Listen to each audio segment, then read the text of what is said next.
안녕하세요. 흔히들 가난한 집안에선 사랑도 창문으로 도망간다는 말들을 많이 하죠. 그만큼 가난이라는 건 사랑마저도 저버릴 정도로 어려운 상황이라는 뜻인데요. 전 가난 속에서도 누구보다 풍부한 사랑을 받았던 사람입니다.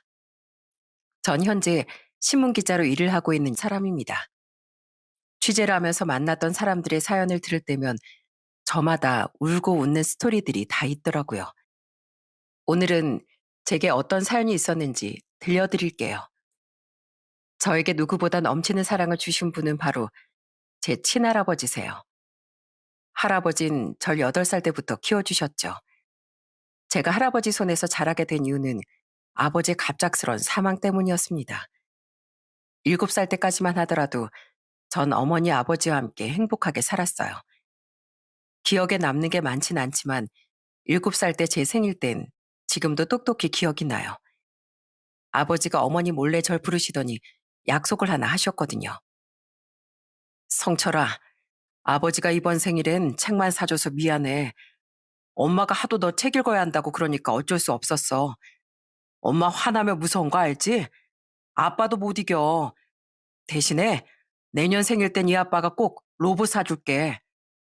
진짜지? 아빠 진짜 내년엔 나 로봇 사주는 거야? 약속 꼭 지켜야 돼. 아이, 그럼 사나인 한 번 내뱉은 말은 꼭 지키는 거다. 아빠 알지? 아빤 세상 제일 가는 사나이야. 아빠가 한 입으로 두 말하는 거 봤어? 꼭 지킬 테니까 걱정하지 마. 뭐 살지 생각하고 있어.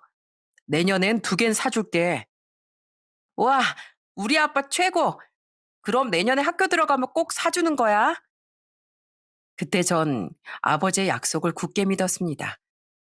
아버진 제가 좋아하는 모습을 보면서 더 기뻐하셨죠.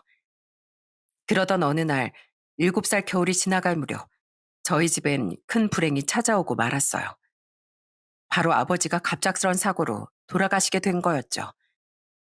장례식장은 말 그대로 아수라장 그 자체였습니다. 그때 누구보다 슬퍼하셨던 분이 바로 할아버지셨어요. 아이고, 이 녀석아. 이렇게 가버리면 이 애비는 어떻게 살라고 그러는 거냐. 이 어린 자식을 두고 어떻게 눈을 감어. 아이고, 차라리 날 데리고 가지. 하늘도 무심하시지. 왜 우리 아들을 데리고 가냐고. 장례식 내내 통곡하며 슬퍼하는 할아버지를 보며 저도 따라 눈물이 났지만 그 와중에도 눈물 한 방울 흘리지 않았던 사람이 있었습니다. 바로 어머니셨죠. 어머니는 장례식 내내 아무런 말도 하지 않으셨어요. 전 그때 너무나도 큰 충격을 받아 그러신 줄만 알았습니다. 그리고 장례식장에서 한 차례 소란이 벌어진 일이 있었어요. 레미콘 공장 사장이 조의로 오셨는데 할아버지께서 그 사장의 멱살을 쥐어 흔들며 소리치셨죠. 네가 여기가 어디라고 와. 분명 그때 우리 아들이 억지로 일 나간 거라며. 안 나가겠다는 거 억지로 일하게 보낸 게 너라면서. 다른 직원들 얘기 다 들었어. 안전수칙 하나도 안 지키고 우리 아들 죽게 만든 사람이 왜 여길 찾아와. 가서 조사를 받아야지. 아이고 아버님 왜 이러세요. 사고 나는 게 하루 이틀도 아니고. 솔직히 말해서 이렇게 사고 나면 손해보는 건 저입니다. 손해? 지금 손해라고 했어? 그럼 다른 공사 다 제쳐두고 왜 그 현장에만 우리 아들 아침 저녁으로 투입해서 무리하게 일을 벌렸냐고. 니들 뭐 있는 거 아니야? 뭐가 있긴 뭐가 있어요. 아휴, 이런 사고로 저희 손해가 얼만 줄이나 아세요? 그거 청구 안 한 걸로 다행으로 하셔야지. 뭘 모르면 가만히나 있으세요, 아버님.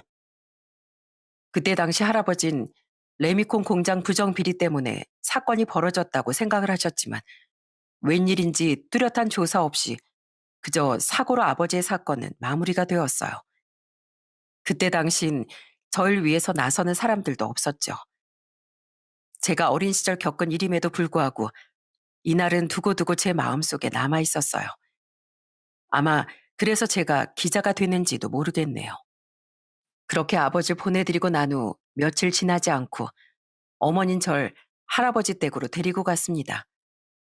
영문을 몰랐지만 어머닌 저에게 한 가지 당부만 하셨어요. 성철아, 할아버지 말 잘 듣고 일단 여기 좀 있어. 엄만 밖에서 일하다가 시간 될 때 올게. 돈 많이 벌어서 성철이 꼭 다시 데리러 올 테니까 여기서 지내고 있으면 돼. 엄마, 나도 같이 가면 안 돼? 이제 학교도 가야 하는데 그냥 나도 엄마 따라서 갈게. 아니야. 엄만 하루 종일 일해야 돼서 성철이를 돌볼 수 없을 것 같아서 그래. 할아버지한테는 엄마가 잘 말해둘 테니까 잘 지내고 있어. 알았지? 그렇게 전 할아버지와 함께 지내게 됐어요. 어머니가 며칠만 지나고 돌아온다고 했으니 그 말만 믿고 기다렸습니다. 그런데 처음엔 매일 어머니가 전화를 주셨지만 할아버지와 산지 한 달도 채 지나지 않아 어머니의 전화는 점점 줄어들었어요. 전 다시 어머니 함께 살 날만을 기다리고 있었는데 제 꿈이 산산조각 나는 일이 벌어지고 말았습니다. 그날은 유난히 눈이 펑펑 내리던 날이었어요. 방에서 낮잠을 자고 있다가 갑작스럽게 전화벨이 울리는 소리에 전 잠에서 깨어났죠. 그리곤 반갑게 전화를 받는 할아버지 목소리를 듣고 방 밖으로 나가려고 했습니다. 그런데 열린 방문 틈새로 수화기 너머 목소리가 들리더라고요. 어머니였습니다.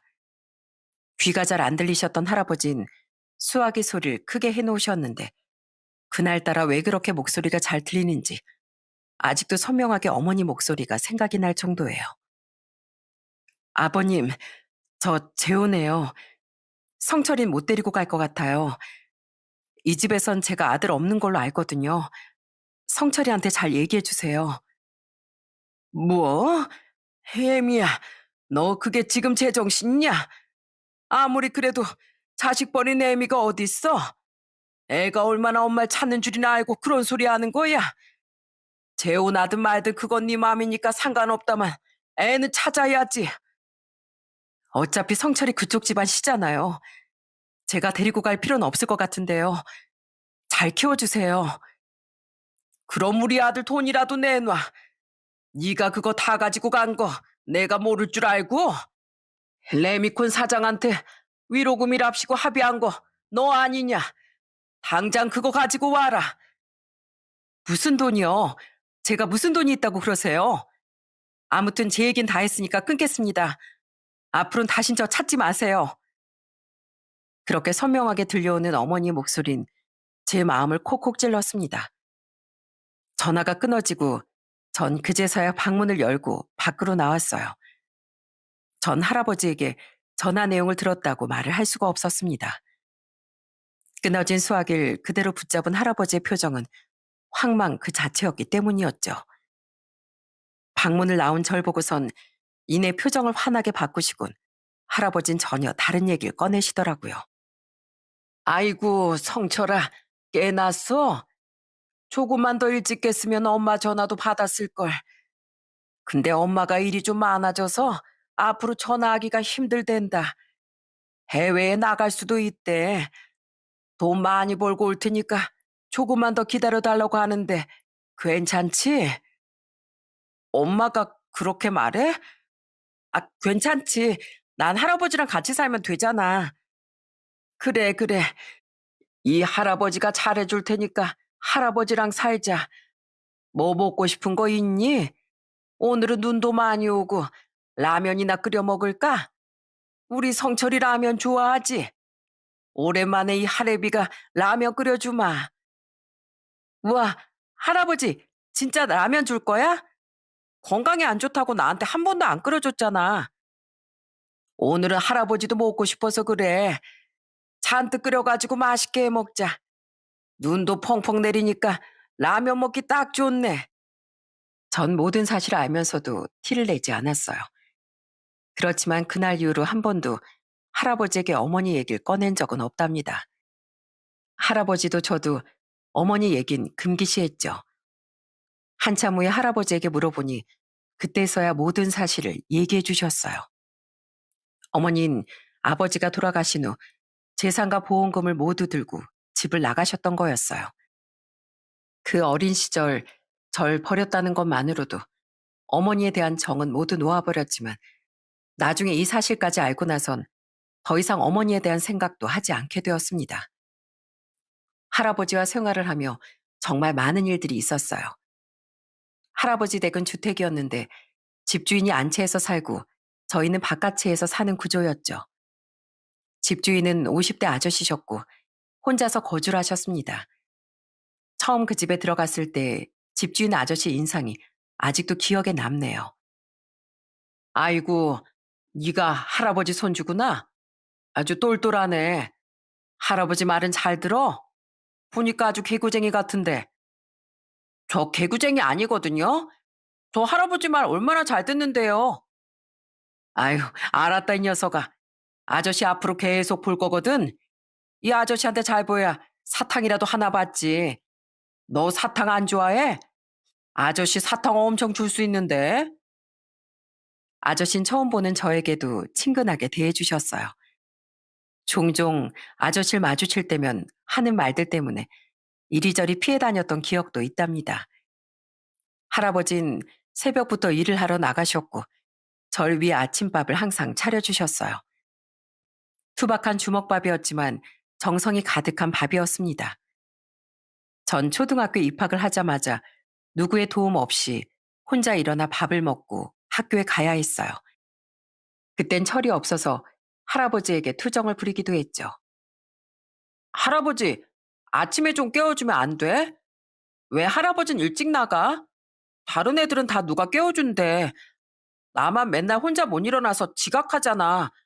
학교에 지각하면 화장실 청소해야 한단 말이야. 아이고, 맨날 늦게 가는 거야? 할아버지가 그래서 알람 시계 해놓고 가잖아.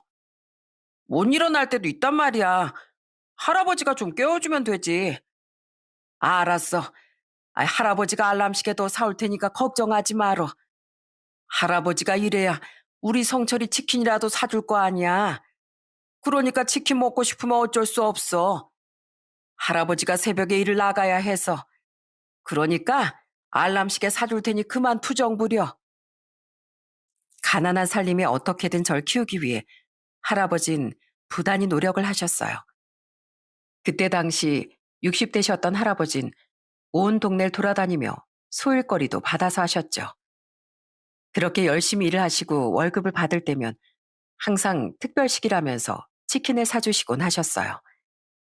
그런데 매번 그렇게 치킨을 먹을 때면 할아버진 한두 입만 먹고선 드시질 않으시더라고요. 처음엔 전 할아버지가 하는 말이 진심인 줄 알았습니다.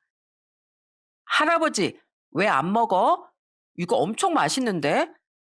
할아버진 맨날 특별식이라고 치킨 사주면서 안 먹더라? 왜, 맛이 없어? 아유, 이 할아버진 닭 싫어해. 닭이라면 질색이야. 그러니까 성철이 많이 먹어라. 할아버진 이거 하나 먹으면 끝이야, 끝. 그리고 할아버지 아까 일하면서 밥도 먹었어. 할아버지 치사하다. 난 할아버지 올 때까지 아무것도 안 먹고 기다렸는데 어떻게 밥을 먹고 올 수가 있어?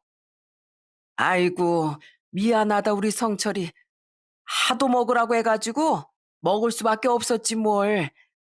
그 대신 할아버지가 이렇게 맛있는 치킨 사왔잖아.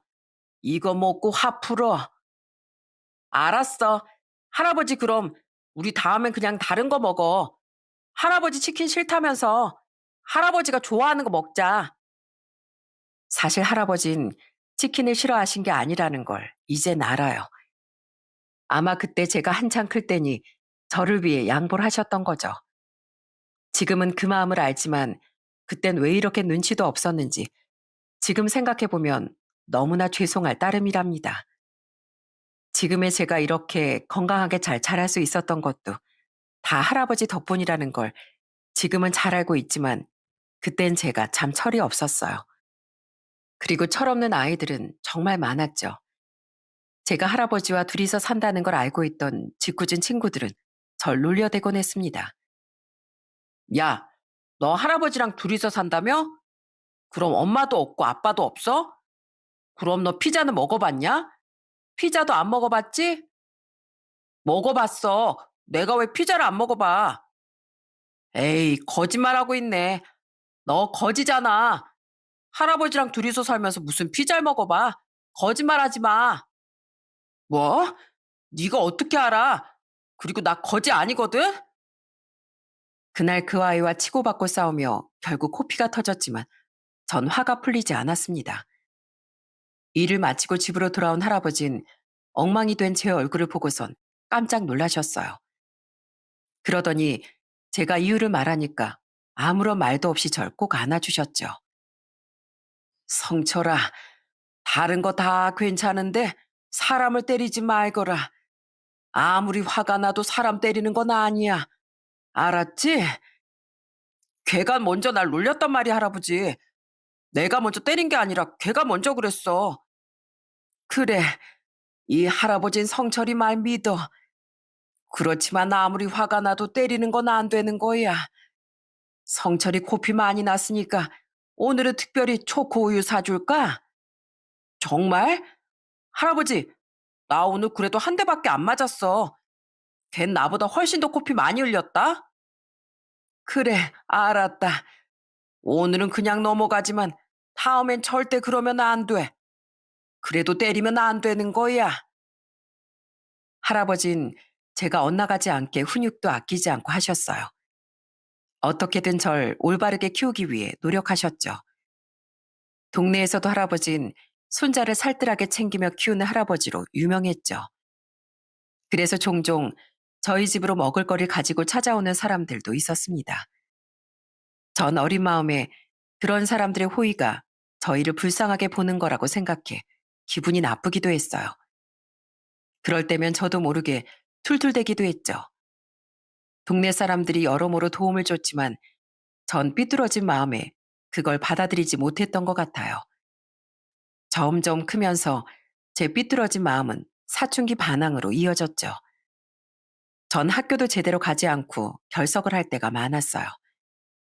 매일 오후가 되면 나쁜 친구들과 어울리면서 방황을 하곤 했습니다. 그런 모습을 할아버진 묵묵히 지켜보셨죠.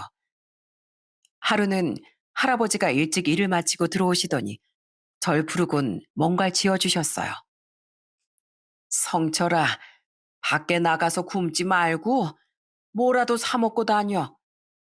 돈 많이 주고 싶은데 아직 할아버지가 월급을 못 받았어. 다음에 많이 줄 테니까 오늘은 이걸로 빵이라도 하나 사 먹어라. 아, 됐어. 이걸로 뭘 사 먹으라고. 그냥 내가 알아서 밥 먹을 테니까 걱정하지 마. 그리고 자꾸 선생님한테 쓸데없는 소리 하지 마, 할아버지. 선생님이 자꾸 나한테 뭐라고 하잖아.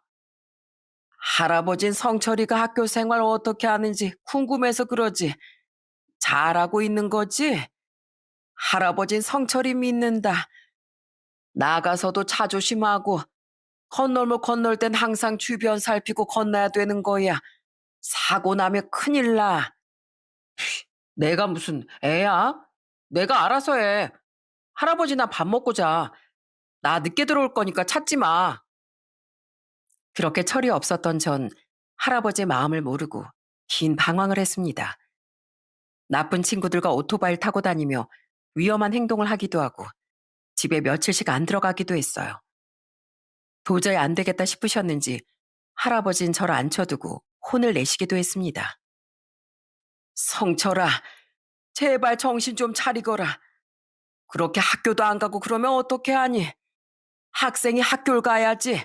나중에 어떻게 하려고 그래? 할아버지 상관하지 마. 할아버지가 뭘 한다고 그래. 그리고 내가 무슨 그렇게 나쁜 짓을 한다고. 학교 안 가도 멀쩡히 잘만 살아. 그깟 학교 몇 번 안 간다고 죽기라도 한대? 학교를 가야지. 그래야 나중에 직업도 갖고 먹고 살지. 너 그렇게 살다가 큰일 나는 거야. 성철아, 이 해레비를 봐서라도 제발 학교 좀 잘 나가려무나. 됐다니까.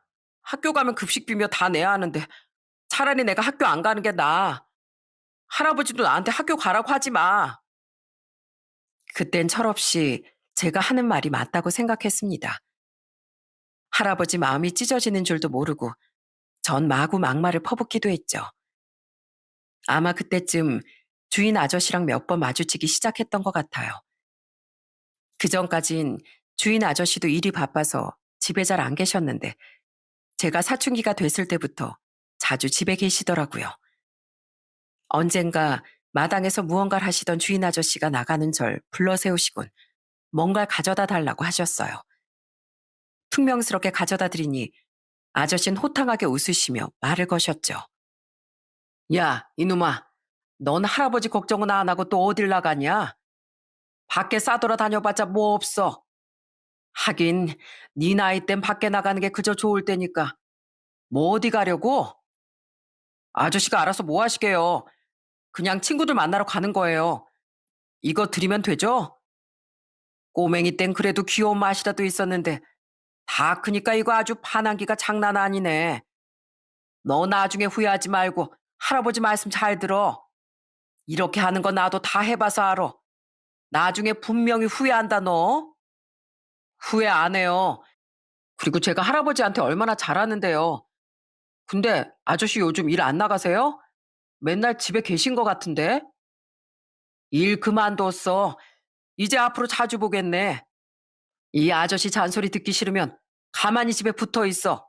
알았냐? 주인집 아저씨는 그동안 정말 바쁘셨고 저도 잘 마주치지 못했었는데 어느 순간부터 매일 집에 계시더군요. 그땐 그냥 일을 그만뒀다는 소리에 그렇구나 생각하고 넘어갔었죠. 나중에 진실을 알게 되고선 아저씨가 왜 이렇게 저한테 잔소리를 했는지 이해가 되더라고요.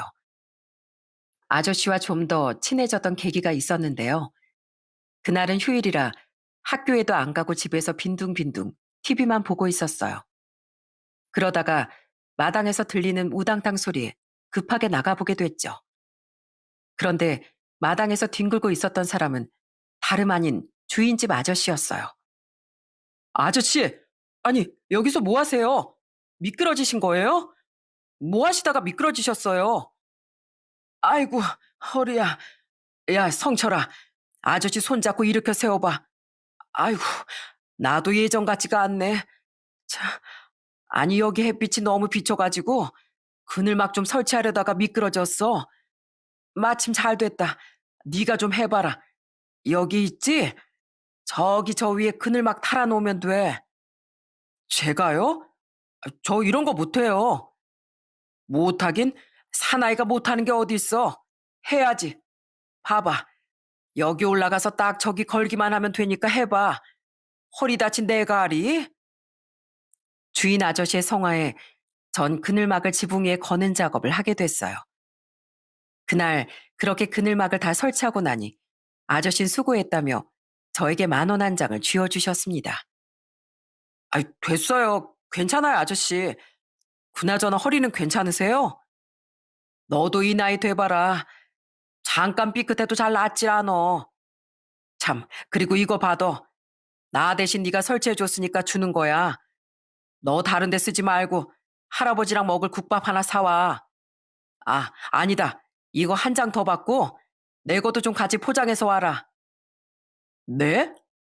아이, 아저씨, 저한테 국밥 심부름 시키려고 돈 주신 거죠? 아이, 저 안 해요. 뭘 안 해? 가서 얼른 사와. 여기 그늘막 아래서 먹으면 얼마나 좋은지 아냐? 내가 오늘 보여줄 테니까 얼른 가서 사와. 할아버지 오실 때 다 됐지? 딱 너 사오면 오시겠네. 그날 그렇게 아저씨의 심부름으로 동네 국밥집에서 국밥을 포장해와 할아버지와 아저씨, 저 이렇게 셋이서 그늘막 아래에 앉아 밥을 먹었습니다. 이상하게 그날 국밥은 어느 때 먹었던 것보다 훨씬 맛있었던 기억이 있네요. 아저씨는 그날 이후로도 종종 절 볼 때면 이상한 심부름을 시키곤 용돈을 주시기도 했죠. 그 이유를 알게 된 건 훨씬 더 시간이 지난 후였습니다. 아저씨도 가끔씩 절 볼 때면 잔소리를 많이 하셨어요. 그땐 그 잔소리가 절 위한 소리라곤 전혀 생각지도 못했습니다. 야, 성철아, 너 언제까지 그러고 다닐 거야? 오토바이 타다가 사고 나면 누가 책임진대? 너 할아버지 점점 늙어가시는 건 안 보이냐? 정신 차리고 공부나 해. 아저씨는 또 왜 잔소리세요? 제가 알아서 할 테니까 신경 쓰지 마세요. 할아버지도 그렇고 아저씨도 그렇고 맨날 공부만 하라고 하고 아저씨 뭐 공부 잘하셨어요? 야, 내가 공부를 잘했으면 이러고 있겠냐? 나도 다 지나보니까 후회돼서 그러는 거야. 너 할아버지한테 잘 못하면 나중에 아주 뼈저리게 후회해. 안 그럴 것 같지? 다 내가 겪어봐서 아는 거야. 공부한다고 다 성공하는 것도 아닌데 맨날 공부하라고만 하고. 저도 공부해서 성공한다고 하면 공부했죠. 언제 철들래? 너 그때가 참 좋은 시절이야. 그때 공부하면 인생이 달라질 수도 있어. 그러니까 나중에 후회하지 말고 아저씨 말 들어. 그래도 너보다 수십 년은 더 살았는데 나쁜 말 해주겠니? 앞으로 할아버지한테도 좀 잘하고. 그땐 아저씨의 말도 귀담아 듣지 않았습니다. 나중에 후회할 거란 생각도 못했죠. 그때까지도 전 계속 학교도 안 가고 방황을 했었어요. 학교에선 유급해야 한다는 말까지 나올 정도로 전 정신을 차리지 못했죠. 그런 제가 정신을 차리게 된 계기가 있었는데요. 어느 날 갑자기 집으로 한 통의 전화가 걸려왔어요. 그 전화를 받고 불이 났기 전 병원으로 향했죠. 가보니 할아버지가 갑작스럽게 일을 하시다 쓰러져 응급실로 실려오셨고 검사 결과 심혈관 질환 때문에 수술이 필요한 상황이었습니다. 그런데 수술비가 없었어요. 전 그동안 얼마나 철이 없는 행동을 했는지 자책을 했어요. 의사 선생님의 말을 들어보니 이미 전부터 불편했을 거라고 하시더군요. 그럼에도 불구하고 절 위해 일을 한 번도 쉬지 않으셨다는 걸 알고 죄책감에 오열할 수밖에 없었습니다. 할아버진 저에게 유일한 가족이었어요. 제가 뭘 하든 묵묵히 절 지켜봐 주셨고 절 안아주신 분이셨죠. 그제서야 후회를 한 전 그 뒤로 온 동네를 돌아다니며 수술비를 모으려고 노력했어요. 동네 슈퍼며 동창집까지 아는 집이라면 어느 곳이든 찾아가 애원했죠. 아줌마, 저희 할아버지 수술 받아야 하는데 제가 지금 가지고 있는 돈이 없어서요. 제가 나중에 일해서 꼭 갚을 테니까 한 번만 수술비 도와주시면 안 될까요? 아이고, 성철아. 할아버지 수술도 해야 한다니. 아까 사고 났다는 거 들었는데 어쩌니. 이거 몇 푼 안 되는데 일단 이거라도 가지고 가라. 수술비 많이 필요하다고 하지? 동네 사람들한테 물어볼 텐데 그 큰 돈을 어떻게 당장 구하니? 아줌마 감사합니다. 급해서 그런데 좀 알아봐 주세요. 당장 수술비 없으면 수술하기 어렵고 시간 지날수록 고치기 힘들다고 하셔서요. 제발 부탁드립니다. 제가 꼭 갚을게요. 정말 이곳저곳 뛰어다니며 수술비를 구했지만 급하게 그 큰 돈을 마련하긴 쉽지 않았어요. 오죽 급했으면 한 번도 전화를 걸지 않았던 학교 선생님에게 부탁을 하기도 했답니다. 갑작스런 전화에 선생님도 무척이나 당황하시더라고요. 선생님, 저희 할아버지가 돌아가실 수도 있대요. 다리 절단해야 할 수도 있다는데 한 번만 도와주시면 안 될까요? 지금 꼭 수술을 해야 하는데 한 번만 도와주세요. 성철아, 일단 진정해라. 수술비 선생님이 다 해주긴 어렵지만 도와줄 순 있어. 할아버지가 많이 다치신 거야? 네, 수술을 꼭 하셔야 하는데 당장 수술비가 없어요. 조금이라도 도와주세요. 제발 한 번만 도와주세요, 선생님. 저희 할아버지 잘못되면 전 어떻게 해요? 제발 도와주세요, 선생님. 엉엉 울며 도움을 요청하는 제 목소리에 선생님은 도움을 주시겠다고 하셨어요. 선생님은 바로 돈을 주셨지만 그때 당시 교사 월급으로 수술비를 모두 마련하긴 어려웠습니다. 작은 마을에서 온 힘을 다해 모아봤지만 부족할 수밖에 없었어요. 그때 바로 생각이 났던 사람이 주인집 아저씨였습니다. 전 주인집 아저씨를 찾아가 무릎을 꿇고 빌었어요. 눈물 콧물 다 쏟으며 제발 할아버지 살려달라고 애원했죠. 제 모습을 가만히 보시던 주인집 아저씨는 저에게 한 가지 제안을 하셨어요. 그러길래 할아버지한테 잘하라고 했지. 아유, 그래, 성철아. 아저씨가 할아버지 수술비 줄 수 있어. 그런데 그럼 이 아저씨한테 한 가지 약속해 줄 수 있니? 그것만 지켜준다면 아저씨 지금 당장 병원에 가서 도와줄 수 있는데. 예, 아저씨가 말씀하시는 거 제가 다 지킬게요. 제발 저희 할아버지만 살려주세요. 시간이 조금만 늦어도 안 된다는데 지금 바로 가서 병원비 내야 돼요. 알았다. 걱정하지 말거라. 일단 할아버지부터 급하니까 수술 먼저 하자꾸나. 아저씨랑 꼭 약속하는 거야? 이번에 약속하는 거 무슨 일이 있어도 지켜야 돼. 네, 저 꼭 지킬게요. 수술비 내주시면 저 꼭 지킬게요. 정신없이 할아버지 수술비를 수납하고서 바로 할아버진 긴급 수술을 하실 수 있었어요. 할아버지 수술이 끝나길 기다리며 전 주인집 아저씨의 조건을 듣게 되었습니다. 주인집 아저씨는 저에게 뜻밖의 조건을 내거셨어요. 아저씨가 오래 산 건 아니지만 지나보니 너무 세월이 후회가 되더라고. 그래서 네가 아는 거 보니까 영 안 되겠더라. 앞으로 학교 꼬박꼬박 나가고 공부해. 다른 건 다 관두고 공부에만 집중해서 좋은 대학 가. 그게 아저씨 조건이야. 네? 그냥 학교 잘 나가고 공부하는 게 아저씨 조건이라고요? 그래. 너 학교 유급 당할 수도 있다며. 학생이 공부를 해야지. 너 할아버지가 얼마나 힘들게 너 키우는데 그렇게 방황하면 되겠냐? 아저씨도 예전에 그렇게 살았어. 나쁜 짓 다 하고 다니고 초등학교 때부터 엇나가고 그랬는데 지금 생각해보니까 그거 다 철없는 짓이더라. 그럼 저 공부만 하면 되는 거예요? 공부만 하면 되겠냐? 방황하지 말라고 하는 거야.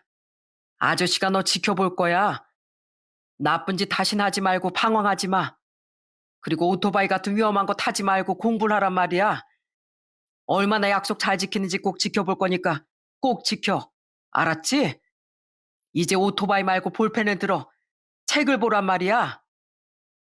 그렇게 할아버진 아저씨의 도움으로 무사히 수술을 받으실 수 있었어요. 그날 아저씨가 아니셨더라면 아마 수술비는 다 모으지 못했을 겁니다. 그걸 알았기 때문에 전 아저씨의 조건을 꼭 지키기로 마음 먹었습니다. 나중에 봤더니 아저씨는 그동안 모은 돈을 수술비로 쓰신 거였더라고요. 그날 이후로 전 열심히 공부를 했어요. 학교에도 누구보다 성실하게 꼬박꼬박 잊지 않고 나갔죠. 처음엔 선생님들도 몇 번 제가 그러다 말겠거니 생각하셨는데 나중에 제가 열심히 공부하고 성적도 잘 나온 걸 보고선 절 많이 응원해 주셨어요. 고등학교 1학년 마지막 기말고사가 끝나고 성적이 나오던 날, 전 눈물을 흘리며 할아버지 아저씨에게 성적을 보여드렸답니다. 야, 이거 성적 봐라, 성적 봐. 너 진짜 공부 열심히 했구나. 대단하네. 아이, 어떻게 그렇게 날라리가 이렇게 변하냐? 할아버지 정말 대견하시겠어요? 아이고, 우리 성철이 공부를 이렇게나 잘했어? 역시 우리 손자 장하다 장해. 앞으로 이렇게만 열심히 하면 아주 훌륭한 사람이 되겠어. 할아버지, 아저씨, 저 이제부터 진짜 열심히 공부해서 좋은 사람이 될 거예요. 꼭 끝까지 지켜봐 주세요. 저 얼마나 열심히 하는지 옆에서 응원해 주세요. 그래, 아저씨가 너 얼마나 열심히 하는지 꼭 끝까지 지켜볼 테니까 포기하지 말고 공부 열심히 해. 처음으로 좋은 성적을 받고 나니 저는 큰 성취감을 느꼈습니다. 지금까지 방황이 정말로 쓸데없는 일이라는 걸 그때서야 알게 되었죠. 그렇게 열심히 공부를 하면서 제 마음엔 또 한 가지 꿈이 피어나게 됐어요. 바로 기자라는 꿈이었죠. 언젠가 아저씨가 저에게 도대체 왜 기자가 되고 싶냐는 말을 한 적이 있었어요. 저는 그 물음에 명확하게 대답할 수 있었습니다. 아버지가 돌아가실 때 공장 사장이 뭔가 비리가 있었던 것 같아요. 억울하게 사고가 나신 것 같은데 아무것도 밝혀내지 못하고 돌아가셨거든요. 지금 생각해보면 저희 아버지처럼 억울하신 분들이 얼마나 많을까 싶어서요. 부정부패, 비리, 그런 걸 세상에 알리고 싶어요. 이야, 우리 성철이 아주 철들었네, 철들었어. 그래, 그럼 열심히 공부해서 좋은 기자가 한번 돼봐라. 아저씨가 성철이 응원해주마. 넌 진짜 좋은 기자가 될 거야. 감사합니다. 늘 저 응원해 주셔서 정말 감사해요. 그런데 아저씨 자꾸 저희 도와주신 이유가 뭐예요? 아저씨는 자식도 있으시잖아요. 그치. 나도 자식이 있는데 이미 그 자식들 나 등졌어. 내가 말했지? 지금까지 이기적으로 막 나가면서 살았다고. 내가 너 볼 때마다 내 젊은 시절이 생각나서 나처럼 후회하지 말라고 자꾸 도와주는 거야. 그러니까 너 정신 똑바로 차리고 살아. 나처럼 후회하지 말고. 사실 아저씨에겐 두 딸이 있었습니다. 처음엔 일 때문에 아저씨 혼자 따로 살았는데 결국 이혼하게 되면서 딸들과도 멀어졌던 모양이더군요. 거기다가 아저씨는 젊은 시절 가정에 소홀했고 등한시하셨다고 해요. 그러다 보니 자식들도 등을 돌려버린 거였죠. 어쨌든 자신과 똑같은 가오를 저지르지 않길 바라시며 아저씨는 절 계속해서 응원해 주셨습니다. 그렇게 전 열심히 공부를 했고 신문방송학과로 진학할 수 있었어요. 대학에 진학하면서 전 학교가 멀어져 집을 나와 살아야 했죠. 가끔씩 할아버지를 보러 집에 가면 항상 아저씨와 할아버진 함께 계시더라고요. 아저씨, 오늘 안 나가셨어요? 할아버지한테 물어보니까 어디 일하러 가신다고 하시던데 오늘은 집에 계시네요. 아, 오늘 성철이 너 온다고 해서 일 쉬었지. 어디 보자. 뭐 맛있는 거 사왔나 보자. 에이, 고기밖에 안 사온 거야? 이왕 올 거 이것저것 많이 사오지. 아이, 참. 아저씨 계셨으면 더 많이 사왔죠. 할아버지가 좋아하는 고기라서 이것만 사왔는데, 그럼 가세요. 제가 아르바이트해서 번 돈 있으니까 그걸로 맛있는 거 사드릴게요. 무슨 어린애 코 묻은 돈으로 뭘 먹냐? 됐어. 내가 낮에 김치찜 사왔으니까 이거랑 고기 구워서 먹자. 넌 할아버지 보러 너무 안 오는 거 아니냐? 할아버지가 얼마나 기다리시는데 좀 자주 와. 사실 할아버진 어느새 나이가 드시면서 거동이 불편하셨는데 아저씨가 곁에 함께 계시며 할아버지를 돌봐주시기도 했어요. 전 그 사실을 알았기 때문에 종종 갈 때마다 아저씨 드실 음식도 같이 가지고 가곤 했죠. 대학 시절 방학이면 집으로 가서 생활을 했는데 그때 아저씨와도 참 많은 시간을 보냈던 것 같아요. 아저씨는 젊은 시절 얘기를 종종 해주셨습니다. 내가 딱 네 나이 때 결혼을 했었지 아마. 두 딸 낳고 나서도 난 정신을 못 차렸어. 지금에 와서 생각해보면 가족이 제일 중요한데 말이야. 그땐 그게 눈에 보이지도 않았지 뭐. 그저 항상 내 옆에 있을 거라고 생각했으니까. 너도 임마 할아버지한테 잘해. 아이, 잘하잖아요. 전 그래도 일찍 정신 차려서 요즘 할아버지한테 얼마나 잘하는데요. 그래, 뭐 나보다 낫지 뭐. 첫째 딸은 일본에 가더니만 소식도 없고 둘째도 뭐 지방에 산다는데 한 번 찾아오지 않는 거 보니 이 아빤 생각도 안 나는 모양이야. 누굴 탓하겠어. 다 나 때문이지 뭐. 그래도 연락이라도 해보시지. 미안해서 안 하시는 거예요? 염치가 있어야지 염치가. 가정도 등하시한 아빨 누가 보고 싶어 하겠어. 넌 절대 나처럼 되지 말라고 얘기해 주는 거야. 나처럼 그렇게 소중한 사람 몰라보고 막 나가다간 이렇게 노년에 혼자 지내는 거야. 아저씨는 항상 저에게 뼈 있는 조언을 많이 해주셨어요. 저 역시 성인이 되고 처음엔 젊은 혈기에 놀고 싶은 마음이 간절했지만 아저씨를 만나고 올 때면 마음을 차분하게 다스릴 수 있었죠. 할아버진 마치 돌아가신 아버지가 다시 돌아온 것 같다며 얘기를 하셨어요. 저 역시 할아버지 말에 동의할 수밖에 없었어요. 집주인 아저씨 말이야. 꼭 아버지 같지 않아? 말투도 비슷하고 아마 아버지 지금까지 살아계셨으면 딱 아저씨 닮았을 것 같아. 그치 할아버지? 그러게 말이다. 기정이 볼 때마다 우리 아들 생각이 많이 난다. 그래서 그런지 정도 많이 가고 들어보니까 일찍 부모님 여의고 아내랑도 이혼한 것 같던데 참 좋은 사람인데 안타깝게 됐어. 할아버지가 아저씨랑 잘 지내서 다행이야. 할아버지 혼자 계셨으면 내가 많이 걱정됐을 텐데. 그래, 아무 걱정하지 마라. 기정이가 나를 얼마나 챙기는지 몰라. 저녁 때 되면 저녁밥 먹자고 부르고, 주말이면 또 어디 가자고 부르고, 아주 아들이 따로 없어. 할아버지와 멀리 떨어져 살게 되면서 걱정이 될 때도 있었지만, 아저씨가 있었기 때문에 전 안심하고 공부를 할 수 있었어요. 그렇게 열심히 공부를 해 졸업을 하고 기자가 될 수 있었답니다. 첫 제 이름을 걸고 작성한 신문기사는 바로 공사 현장 내 안전점검 부조리에 대한 내용이었어요. 첫 기사를 직접 보시고 너무나 좋아하셨던 아저씨와 할아버지의 모습이 지금도 기억이 나네요.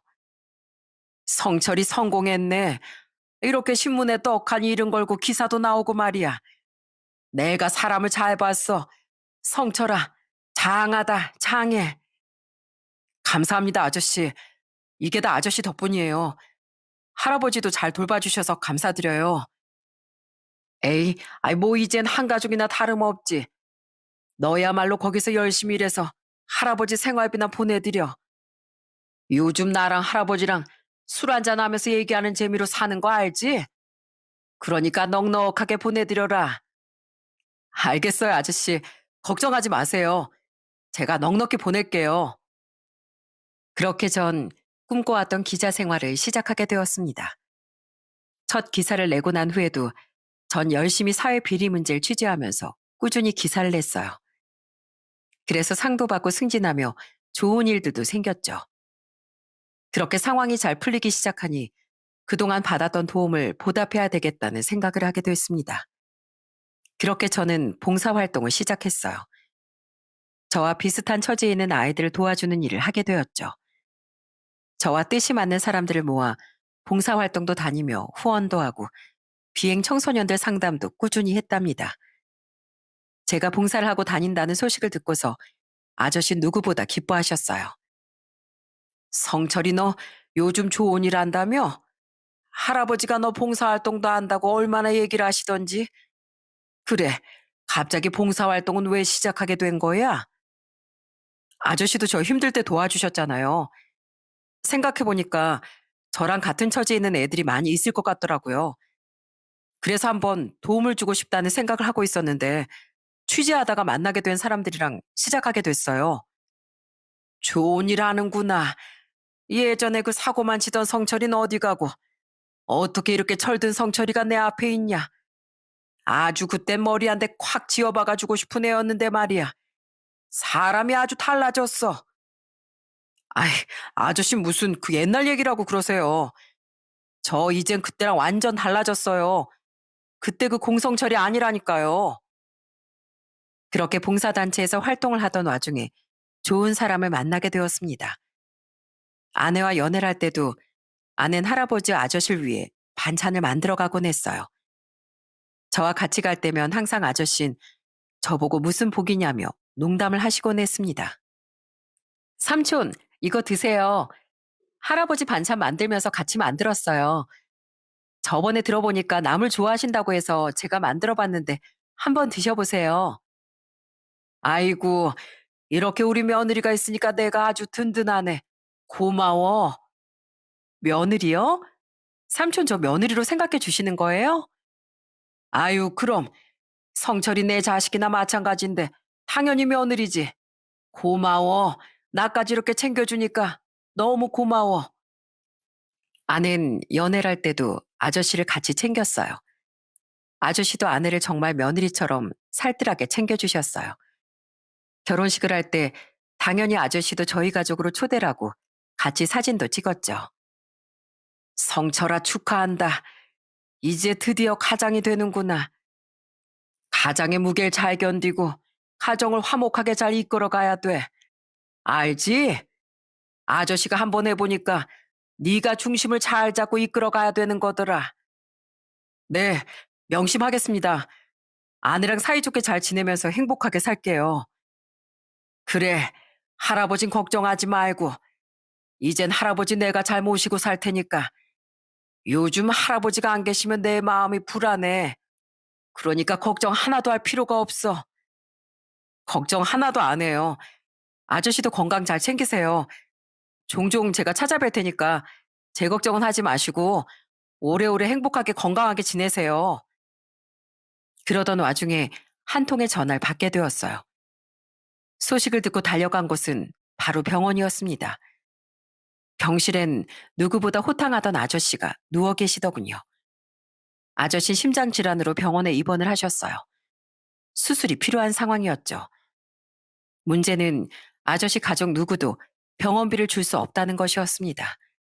오랜 수술로 깨어난 아저씨는 그 사실을 알고선 처음으로 눈물을 흘리시더라고요. 성철아, 고맙다. 날 살린 게 바로 너로구나. 가족들도 다 외면한 못난 날 네가 살렸어. 고마워. 사실 쓰러지면서 이대로 죽겠구나 싶었는데 다시 이렇게 깨어나니 참 좋네. 나도 참 살고 싶었나 보다. 아저씨, 수술 잘 돼서 다행이에요. 그동안 많이 아프셨을 텐데 어떻게 그냥 참으셨어요? 안 되면 저한테라도 얘기를 해주시지. 아휴, 뭘. 가족들도 버린 날 어떻게 그런 얘기를 하겠냐. 고맙다. 내 목숨값 내가 꼭 갚으마. 갚기는요. 이거 아저씨한테 빚 갚은 거예요. 아저씨 저희 할아버지 수술비 해주셨잖아요. 저 두고두고 잊지 않고 있었어요. 이렇게라도 갚을 수 있어서 정말 다행이에요. 내가 뭘 받으려고 그랬던 건 아닌데 나도 할아버지랑 너랑 지내면서 행복했어. 잠시나마 내 과오 잊고 행복하게 잘 지낼 수 있었어. 그거면 충분했는데 수술비까지 내주다니 정말 고맙다. 무사히 건강을 되찾게 된 아저씨는 다시 일상으로 돌아가실 수 있었습니다. 가끔씩 아내랑 할아버지를 만나뵈러 가면 아저씨는 장난삼아 예전 철없던 그 시절 얘기를 꺼내곤 한답니다. 아내는 깜짝 놀라고 전 그런 아내에게 해명하느라 바쁠 때도 있죠. 그 성철이 고등학교 들어갈 때 어땠는지 알아요? 난 그걸 눈앞에서 목격한 사람인데 그때 그 시절 얘기 한번 털어놔 볼까? 어머, 진짜요? 안 그래도 남편한테 고등학교 때 어땠냐고 물어보면 별 말을 안 하더라고요. 근데 그 시절을 아세요? 저 진짜 궁금해요. 아, 이거 한번 얘기하면 하루 종일 얘기하는데 성철이가 내 앞에서 눈물 콧물 흘렸던 것도 얘기하면 아주 까무러질 것 같은데. 아이, 아저씨, 어디까지 얘기를 하시려고요? 여보, 별거 없어. 나 완전 성실한 학생이었다니까.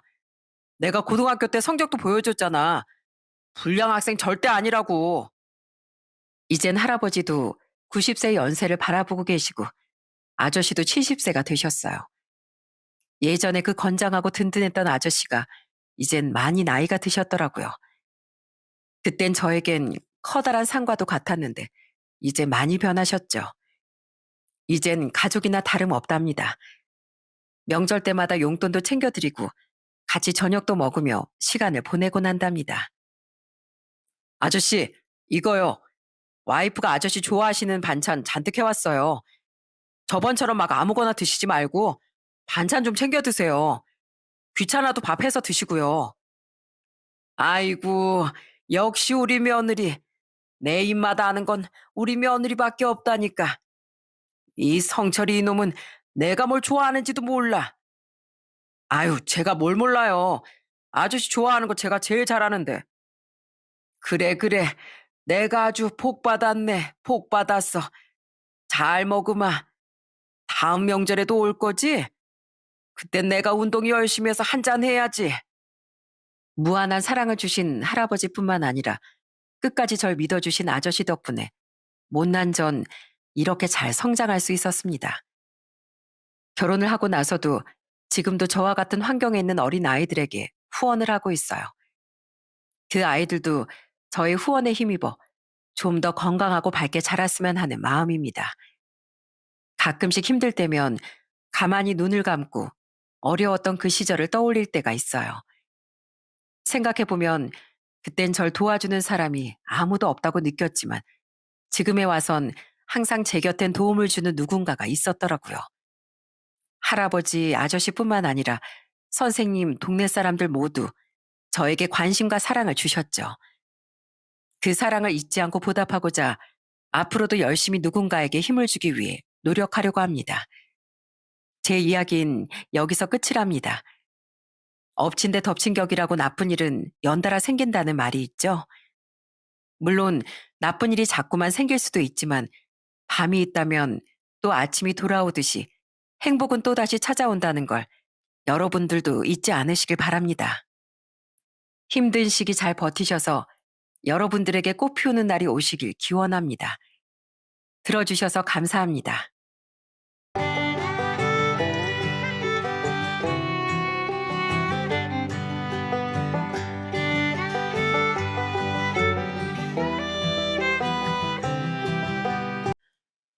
안녕하세요.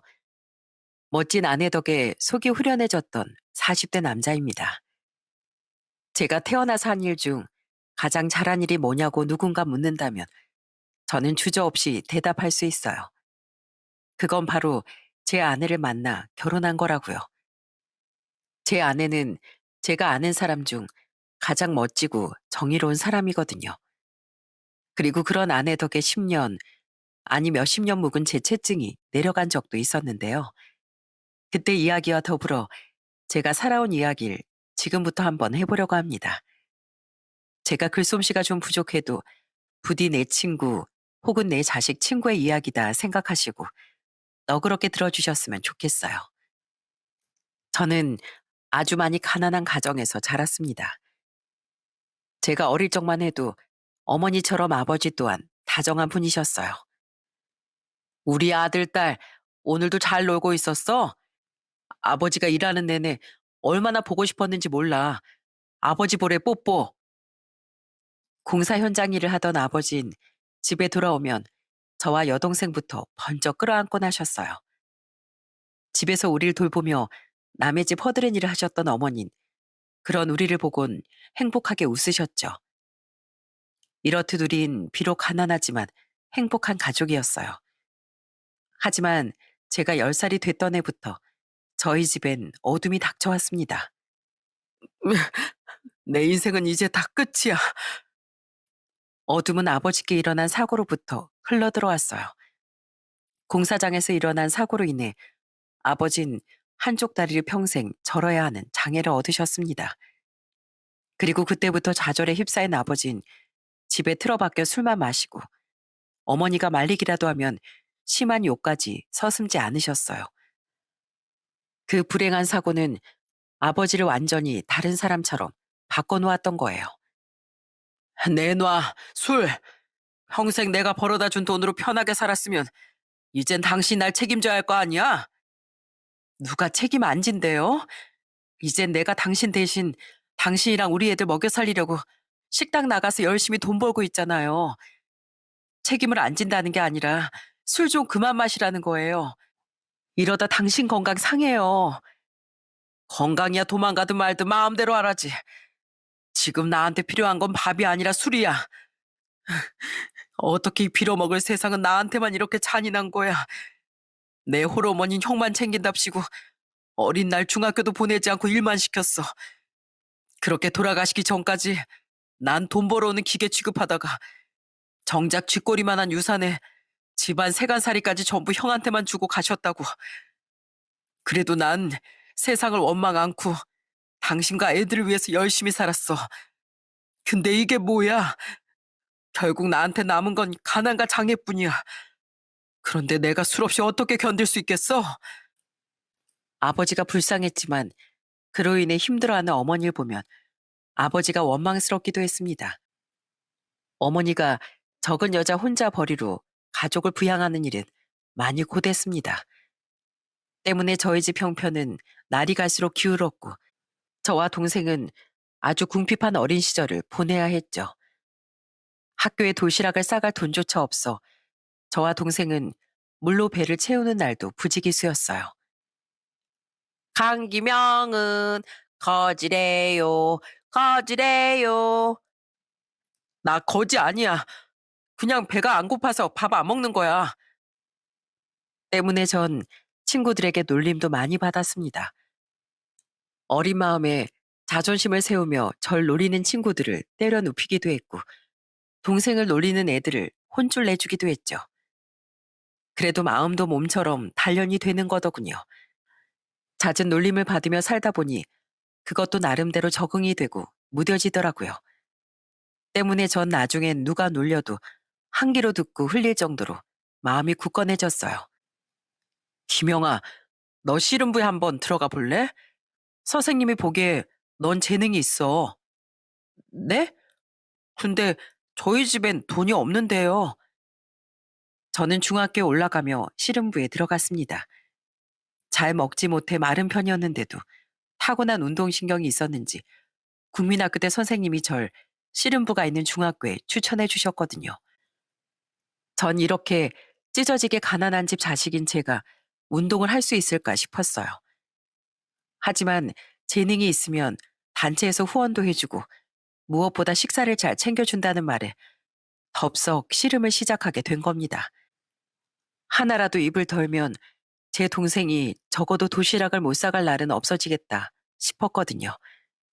물론 저도 밥을 마음껏 먹을 수 있으니 좋았고요. 그렇게 저는 중학교에 들어가며 합숙 생활을 시작했습니다. 야, 강기명, 너 그렇게 매번 밥 다 안 먹고 몰래 남기면 감독님이 혼내실걸? 매번 그런 것도 아니고 어쩌다 조금씩 남기는 건데 뭐. 안 들키면 돼. 내일 집에 가는 날이란 말이야. 이렇게 맛있는 걸 어떻게 나만 먹을 수 있겠어? 그렇게 시작한 씨름은 너무 힘들었지만 그만큼 재미도 있었습니다. 그렇게 씨름부 생활에 적응하며 저는 주말마다 집에 몰래 남겨뒀던 반찬들을 가져가기도 했어요. 여름엔 종종 반찬들이 쉬기도 했기에 최대한 오랫도록 상하지 않는 반찬들을 남겨뒀다가 말이죠. 물론 아버지 술안주로 빼앗길 때도 있었지만 그렇게라도 어머니와 동생에게 맛있는 음식을 가져다 주고 싶었거든요. 아직 어린 제가 그렇게라도 가족에게 뭔가를 해줄 수 있다는 사실이 저를 참 기쁘게 만들었어요. 물론 그 시절이 온통 기쁨으로 가득했던 건 아니었습니다. 야, 거렁뱅이, 나 오늘 도시락 반찬으로 소세지 사왔는데 좀 줄까? 잘 싸뒀다가 주말에 가난한 너네 가족 가져다 줘야지. 니네 가족 소세지 구경은 해봤대냐? 제가 중학교 2학년 때 같은 반이었던 친구들 중엔 이동윤이란 애가 있었습니다. 공부는 비록 잘 못했지만 집도 잘 살고 싸움도 잘하는 소위 학교에서 짱이라고 불리는 애였죠. 그 앤 늘 같은 반이었던 절 조롱하고 시비를 걸었어요. 내가 거렁뱅이면 넌 무지렁이다. 야, 넌 어떻게 운동부인 나보다도 공부를 못하냐? 그렇게 나 따라다니면서 놀릴 시간에 교과서 좀 들여다봐라. 너 기억 니은을 읽을 줄 알지? 뭐야? 뭘 뭐야래. 할 말 없으니까 괜히. 야, 귀찮게 굴지 말고 소세지나 열심히 씹어 먹어라.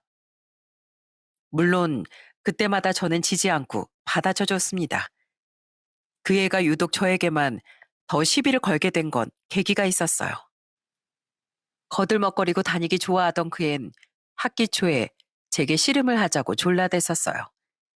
저희 반의 씨름부는 저뿐이었거든요. 야, 뭐 씨름이 별거냐? 씨름도 결국 힘싸움 아니야. 난 너희 씨름부 애들이 운동 좀 한다고 거들먹거리고 다니는 거 진짜 꼴 보기 싫더라. 왜? 듣기 싫어? 그럼 어디 한번 덤벼봐. 씨름 같은 건 내가 한 번에 발라버릴 테니까. 처음엔 귀찮아서 거절했습니다. 하지만 평소 애들에게 시비도 잘 걸고 더럽게 깐죽거리던 그놈은 계속 저를 쿡쿡 찌르며 강요하더라고요. 결국 저는 그놈이 다시 덤비지 못하게 아예 코를 납작하게 눌러줘야겠다 생각하곤 알았다고 대답했어요. 진즉 그럴 것이지. 야, 덤벼! 덤벼! 어! 와, 이동윤이 강기명한테 한 방에 KO 당했어. 그리곤 한 방에 엎어치기로 그놈을 넘겨버렸죠. 전 아파서 일어나지도 못하던 그놈에게 이렇게 말해줬어요.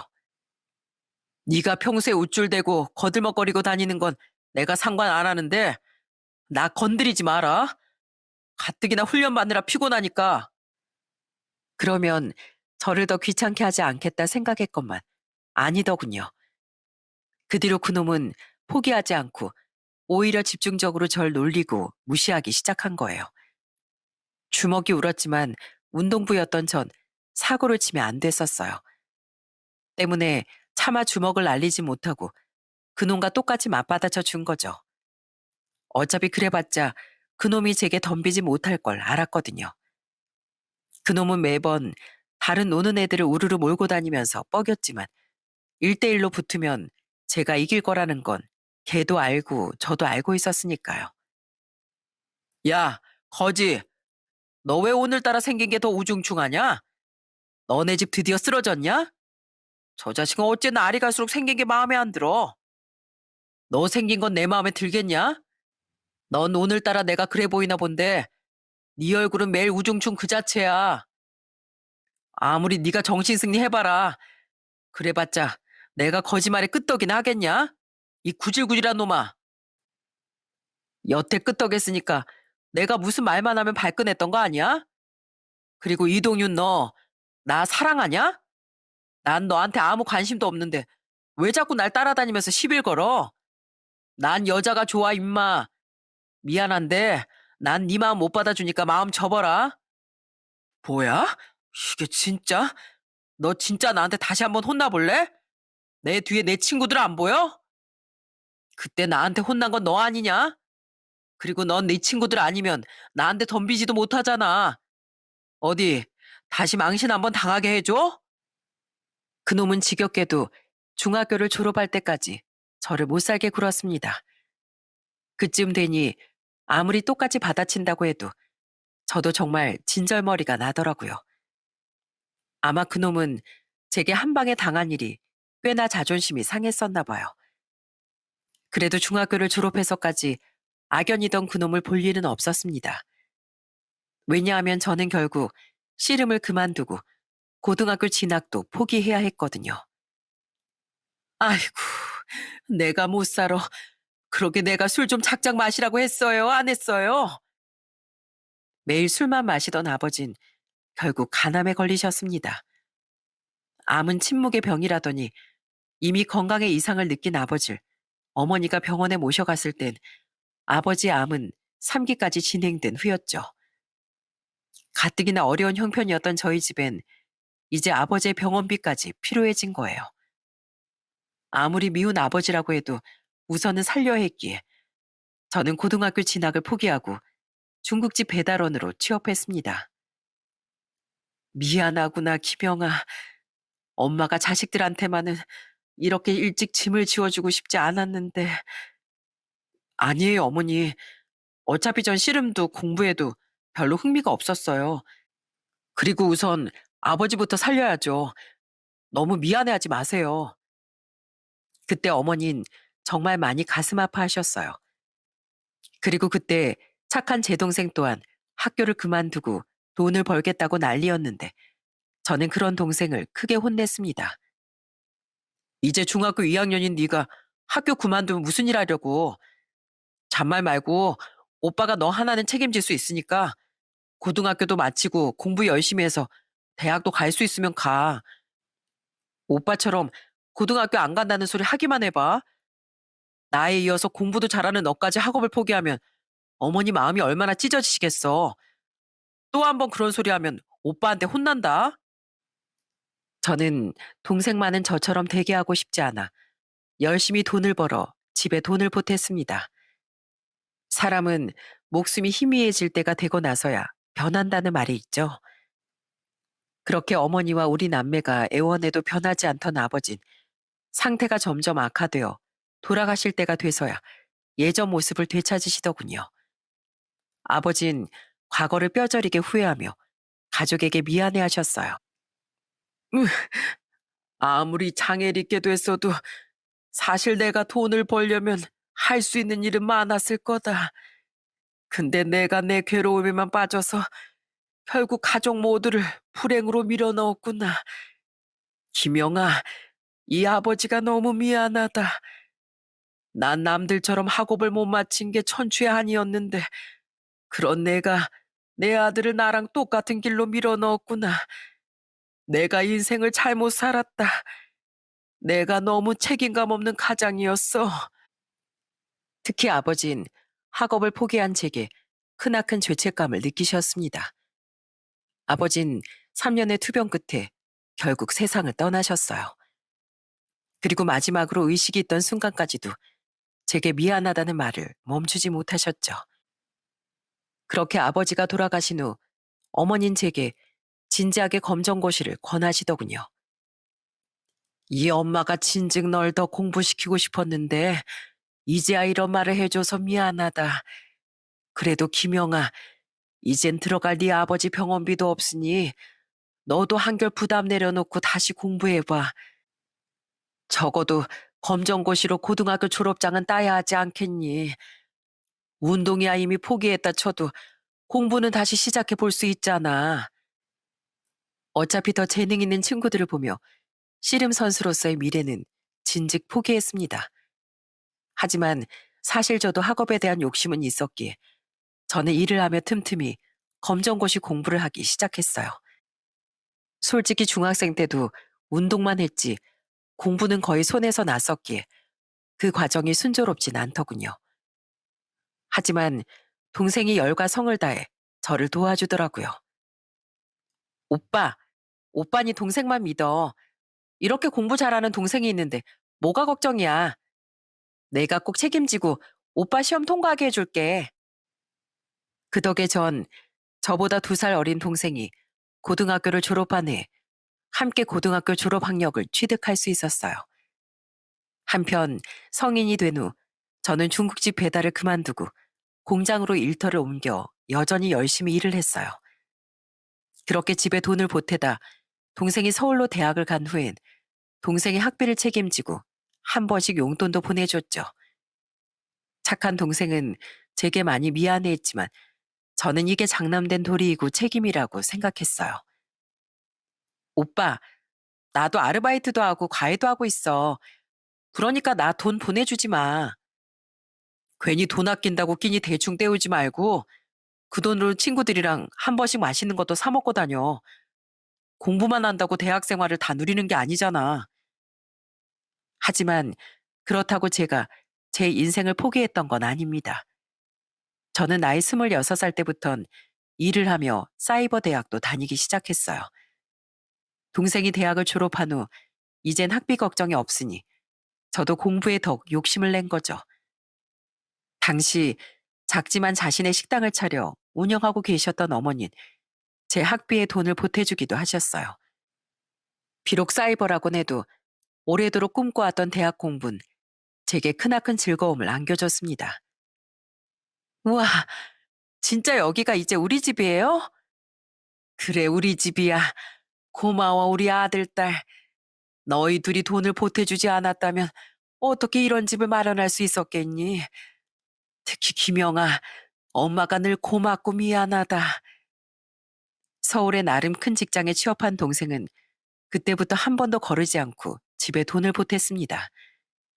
자신을 공부시켜준 저와 어머니께 이제라도 보탬이 되고 싶다면서요.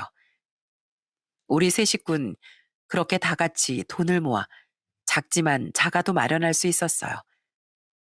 그렇게 하나씩 모든 것이 안정화되니 그제야 저도 걱정을 덜고 마음도 가벼워지며 온전히 제 인생을 살기 시작할 수 있었죠.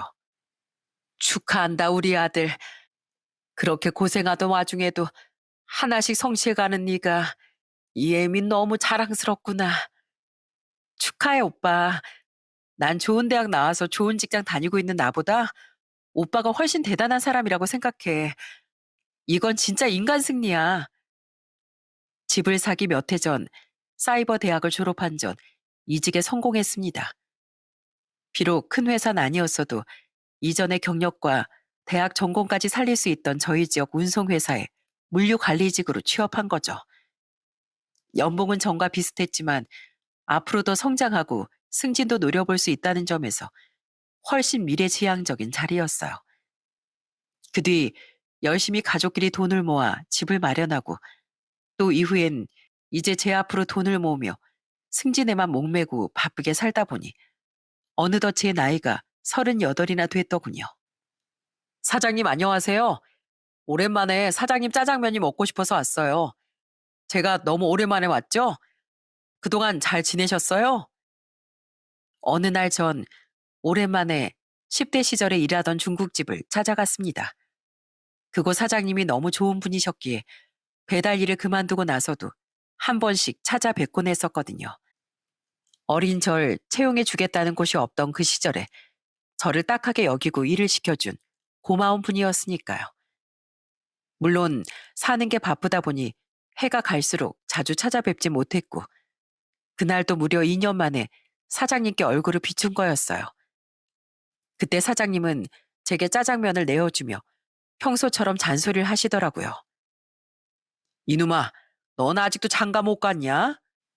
갔으면 사장님께 청첩장 드리러 진즉 왔었겠죠. 솔직히 나이도 많고 이 나이 모아둔 돈도 별로 없는 저한테 시집 오겠다는 여자가 어디 있겠어요. 네가 어디가 어때서 비록 환경이 따라주지 않았다 뿐이지 넌 내가 아는 사내 놈들 중에 제일 끈기도 있고 착하고 성실한 놈이야. 그런 자신감 없는 소리만 안 해대면 얼마나 좋아. 그리고 너 좋다는 여자가 왜 없겠어? 허구한 날 회사랑 집만 왔다 갔다 하니까 아이 여자가 옆에 없는 거지. 그렇게 말씀해 주셔서 감사해요. 근데 잔소리 좀 그만하세요, 사장님. 짜장면 면발도 얹히겠어요. 네 어머니가 잔소리 안 한다고 하시니 나라도 아는 거다. 잔말 말고 아직 짝이 없다니 잘 됐다. 내가 소개팅 시켜줄 테니까 무조건 나가서 만나봐. 넌 내가 아는 놈들 중 제일 괜찮은 남자지만 그 여자엔 내가 아는 여자애들 중에 최고로 괜찮은 애야. 네? 그런 사람이 절 만난대요? 아무 말 묻지 말고 그냥 나가봐. 내가 너한테 안 좋은 일 시키겠냐? 그렇게 사장님의 말씀에 저는 얼떨떨한 마음으로 소개팅 장소에 나가게 됐습니다. 그리고 저는 그날 운명이 바뀌게 됐어요. 바로 그날 제 아내를 만났거든요. 어? 너? 어? 김영 오빠. 와, 대박. 오늘 나온다는 세상에서 제일 괜찮다는 남자가 오빠였어? 아내를 처음 본 순간 우린 둘 다 깜짝 놀랐습니다. 비록 세월이 흘러 얼굴이 좀 변하긴 했지만 분명 서로 아는 얼굴이었거든요. 아내는 바로 중국집 사장님의 세 자식 중 맞이인 사장님의 유일한 고명딸이었던 거예요. 제 동생과 동갑이었던 아내는 어렸을 땐 한 번씩 중국집에 놀러 오기도 했습니다. 제가 성인이 되며 중국집을 그만둔 이후론 마주칠 일이 없었지만 고등학생 때 얼굴이 고스란히 남아 있었기에 우린 서로를 한눈에 알아본 거죠. 우린 기가 막힌 사장님의 계획에 웃음을 터뜨렸어요. 와, 진짜 어떻게 이렇게 다시 만나지? 우리 아빠가 오빠 얘기를 한 번씩 해주시긴 했거든. 힘든 상황에서도 가족도 책임지고 자기 인생도 개척해 나간 난놈이라면서 말이야. 근데 어거지로 내보내신 소개팅 자리에 오빠를 준비해 두셨을 줄은 꿈에도 몰랐네. 나도 자기 따님을 나한테 소개시켜 주실 거라곤 상상도 못했어. 근데 넌 여전히 씩씩하고 밝구나. 너 무려 형사 됐다며? 어렸을 때부터 그렇게 당차더니 너랑 딱 어울린다, 야. 오빠야말로 어렸을 때 무지 착하고 일도 열심히 하더니 결국 고졸 검정고시도 합격하고 사이버 대학도 졸업했다며? 우리 아빠가 다 말해주셨어. 이것도 인연인데, 에이, 재미없게 돈가스가 뭐야. 오빠, 우리 이거 대충 먹고 삼겹살에 소주 어때? 소주나 한잔 하면서 회포나 풀어보자고. 오랜만에 본 아내는 전보다 훨씬 털털해졌더군요. 소개팅 자리에 청바지 면티를 입고 온 것부터 애초에 소개팅엔 별 관심이 없었던 것도 알 수 있었죠. 그날 들어보니 역시나 아내는 평소 남자인 관심도 없고 꾸미기에도 흥미가 없어 사장님, 아니 지금의 제 장인어른이 걱정이 많으셨다고 해요. 하지만 오히려 전 그런 꾸밈 없는 모습이 너무 마음에 들었습니다.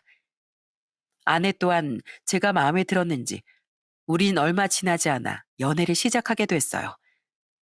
그렇게 알아가게 된 아내는 참 정의로운 사람이었죠. 이상하다. 어디서 많이 본 얼굴인데? 모자 쓰고 고개도 계속 숙이고 있어서 얼굴이 잘 안 보이네.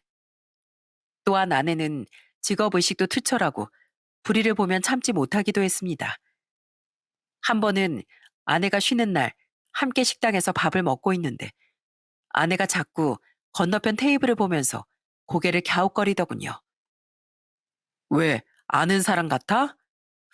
그런 것 같은데 누구더라? 아, 알았다. 그러더니 아내는 이내 누군지 알겠다는 듯 눈이 휘둥그레졌어요. 그리고 냅다 자신과 같은 팀이던 형사 동료들과 경찰에 전화를 하더라고요. 어딜 도망가? 그렇게 모자 쓰고 다니면 내 눈에 안 띌 줄 알았냐? 내 눈은 절대 못 속이지. 그런데 경찰들이 오기 전에 뭔가 이상함을 느낀 건지 그놈은 냅다 도망을 가려고 했습니다. 하지만 그놈보단 제 아내가 더 재빨랐어요. 아내는 그놈을 거의 날아서 덮쳐 붙잡더라고요. 알고 보니 그놈은 아내가 맡았던 사기 사건의 피의자였던 거예요. 계속 도망을 다니다 그날 쉬는 날이었던 아내에게 딱 걸린 거죠. 아내는 평소에 범인들의 얼굴을 눈에 익혀놔야 한다며 늘 사진을 가지고 다닐 정도로 정의를 구현하는데 열심이었어요. 이봐요. 술 취했으면 얌전히 집에나 갈 것이지. 어디 엄한 사람들한테 시비입니까? 시비가. 당신 뭐야? 어디 기집애가 남자 말하는데 끼어들어? 뭐냐고? 형사다. 왜? 어디 우리 경찰서 가서 다시 사이좋게 얘기해 볼까? 기집애 손에 질질 끌려가 봐야 정신 차릴래 이 양반아? 당장 주인 아주머니께 사과드리지 못해? 형사? 형사? 참, 죄송하다. 뭐라고? 아니, 죄송합니다.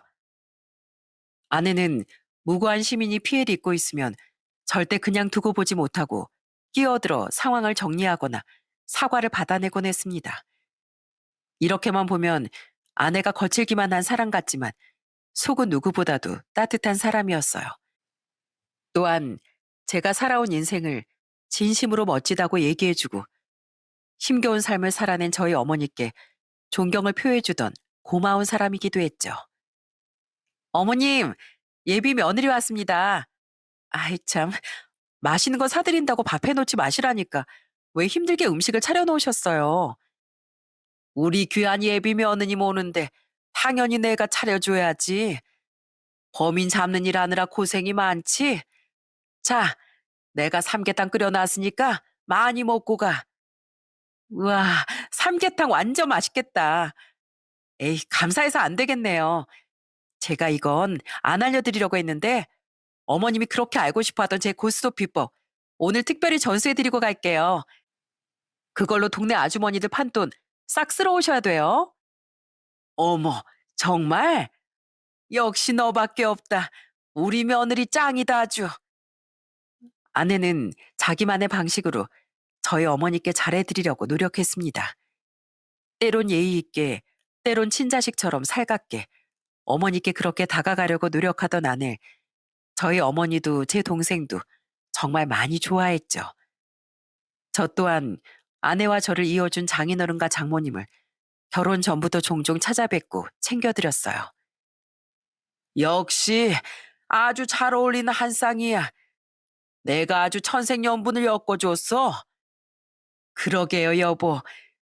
세상에 우리 김영희만큼 듬직한 사윗감이 또 있겠어요. 김영희 형, 아니 매형. 저랑 제 동생은 매형이 은인이라고 생각해요. 매형 아니었으면 왈가닥인 우리 누나를 누가 데려가려고 했겠어요. 얼른 우리 누나 데려가세요. 그래야 우리도 집에 들어오면 누나 잔소리 안 듣고 좀 편히 살죠. 저흰 두 사람 결혼 두 팔 벌려 환영입니다. 장인 장모님뿐 아니라 두 처남 또한 저를 굉장히 좋아해 줬어요. 그렇게 우린 양가의 축복 끝에 2년의 연애 후 결혼을 하게 됐습니다. 그때 고맙게도 저희 어머니와 동생은 제게 각각 5천만 원과 3천만 원을 보태줬어요. 네가 가족을 위해 희생해준 그 세월, 이혜민 한 번도 잊은 적이 없다. 마음 같아선 더 해주고 싶은데 싹싹 긁어 모아도 그게 전부구나. 부디 앞으로는 이혜미랑 네 동생 걱정은 말고 새아가랑 행복하게만 살거라. 오빠, 오빠가 아니었다면 지금의 난 없었을 거야. 그동안 오빠가 나한테 해준 거에 비하면 너무 보잘것없지만 그래도 거절하지 말고 꼭 받아줘. 꼭 행복해야 돼, 오빠. 뭔가를 바라고 가족을 위해 희생한 건 아니었지만 너무 고마워서 눈물이 났습니다. 그렇게 올리게 된 행복한 결혼식엔 제 중학교 동창 친구들도 몇 명 참석해줬어요. 야, 강기명, 축하한다. 이놈이 장가 갈까 싶었는데 네가 짝을 찾긴 찾았구나. 비록 사는 게 바빠서 몇 년에 한 번씩 정도만 만나던 사이였지만 얼마나 고맙고 반가웠는지 모릅니다. 그리고 제가 결혼한 다음에 저는 그 친구들 중 한 명의 민우에게 부부 동반 동창회 초대를 받았어요. 그동안 넌 짝도 없고 살기 바쁘다고 한 번도 나온 적 없었잖아. 벌써 열린 지가 몇 해째인데 이번엔 좀 나와라. 애들한테 재수 씨 소개도 시켜주고 내 청첩장도 받아가. 나 곧 결혼한다고 말했지? 이번에 거기에서 청첩장 돌릴 거란 말이야. 애들도 다 너 보고 싶어 해. 그렇게 저는 겸사겸사 난생 처음으로 부부 동반 동창회 나가게 됐습니다. 그동안은 귀찮게 생각했지만 막상 나가보니 오랜만에 만난 친구들이 너무 반갑더군요. 야, 이게 얼마만이야? 너 벌써 결혼해서 애가 셋이라며? 그 까불이가 언제 이렇게 나이가 들어서 애새도 아빠가 됐냐? 다들 슬슬 새치도 많이 생기고 모습도 변했지만 다 같이 모이니 중학생 시절로 돌아간 듯 벅찬 마음이 들었습니다. 하지만 모든 얼굴이 반갑지만은 않았어요. 야, 강기명, 오랜만이다. 넌 전보다 훨씬 마른 게 아직도 너네 집 밥도 챙겨 먹기 힘들 정도로 가난하냐? 기억하시죠? 반갑지 않았던 얼굴은 바로 늘 제게 시비를 걸었던 동윤이었어요. 그놈은 20여 년 만에 만난 제게 지치지도 않고 또 보자마자 이죽거리더라고요. 살은 언제 그렇게 찐 건지 몸집은 집채만 해져서요. 썩 반갑진 않았어도 저 또한 중학생 시절처럼 가볍게 응수해줬습니다. 나이 들수록 살찌면 건강에 안 좋은 거 모르냐? 이런 건 관리라고 하는 거야. 근데 넌 아직도 집이 되게 잘 사나 보다? 어? 뭐 티나? 나야 뭐 부모님 돈 덕분에 나이트클럽도 차려서 운영하고 여태 잘 나가고 있지. 그래, 그래 보이네. 하도 잘 먹어서 살이 뒤룩뒤룩 찐 거 보면. 야, 너 한 120kg 나가냐? 건강 관리해 임마. 그러다 성인병 와. 내가 성인인데 아니 성인병 걸리는 게 뭐가 문제야? 헐, 이 무식한 녀석아. 너 설마 성인병이 그냥 20살 넘은 성인이 걸리는 모든 병이라고 알고 있는 거 아니지? 뭐? 아니야. 여전히 상식이 부족한 듯한 그놈에게 저는 에휴하고 한숨을 쉬어줬습니다. 그러자 얼굴이 시뻘개진 그놈은 얼른 화제를 바꾸려 들었어요. 그놈은 무슨 술집 여자처럼 가슴골이 다 파인 야시시한 원피스를 입고 있는 여자의 허리춤을 끌어안으며 제게 소개했습니다. 인사해. 우리 예쁜이야. 안녕하세요. 네 아내분이셔? 촌스럽게 아내는 무슨. 이렇게 잘난 내가 어떻게 한 여자한테 정착을 하겠냐? 내 애인이지 애인. 여기 부부 동반 동창회잖아. 근데 난 결혼을 안 했으니까 매번 애인들을 데려오고 있어. 우리 예쁜인 오늘 여기 처음 오는 거야. 그놈의 애인이라던 그 여잔 껌을 짝짝 씹으며 저를 위아래로 훑어봤습니다. 당시 제 차림은 굉장히 편한 차림새였어요. 격식을 갖춰야 하는 자리도 아닐 뿐더러 원체 꾸밀 줄도 모르고 늘 청바지에 티, 운동화만 착용하고 다니던 아내가 민망하지 않게 저도 편한 복장으로 참석했던 거죠. 그런 차림새의 저를 무시한 건지 그 여잔 고개도 까딱하지 않고 안녕하세요? 하며 대충 말을 흘리더군요.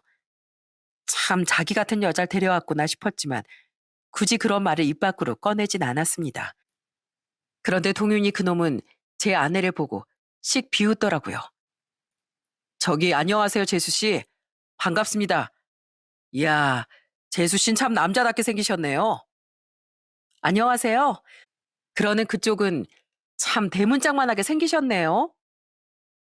그놈은 제 아내에게까지 무례한 말을 던졌습니다. 하지만 아내는 그놈의 신뢰에 제가 뭐라고 하기도 전에 지지 않고 맞받아쳤어요.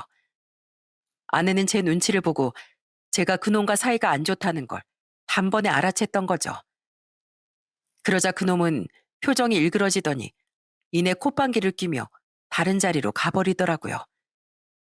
아내가 보통 성격이 아닌 건 알았지만 내심 그렇게 통쾌할 수가 없더라고요. 그놈이 자리를 떠난 뒤 저는 아내에게 사과했어요. 저놈 어릴 때부터 답이 없는 놈이었어. 괜히 당신 기분까지 상하게 해서 미안해. 상대할 가치도 없는 놈이니까 당신은 더 이상 제 신경 쓰지 마. 아니야. 난 오히려 내가 이 자리에 같이 온 게 다행인 것 같은데? 내 남편 괴롭히는 인간은 내가 절대 가만 못 놔두지. 근데 좀 이상하다. 저 사람 어째 얼굴이 좀 낯이 익네? 아닌가? 기분 탓인가? 에이, 몰라. 오늘은 좋은 날인데 술이나 마시자. 그래도 그놈 때문에 잠시 뭉개졌던 기분은 오랜만에 만난 동창들과 웃고 떠드느라 다시 좋아졌습니다. 그런데 시간이 흐른 뒤 술이 취하자 다시 시비가 걸고 싶었던 건지 그놈은 마침 비었던 우리 앞자리로 자신의 애인과 자리를 옮기더군요.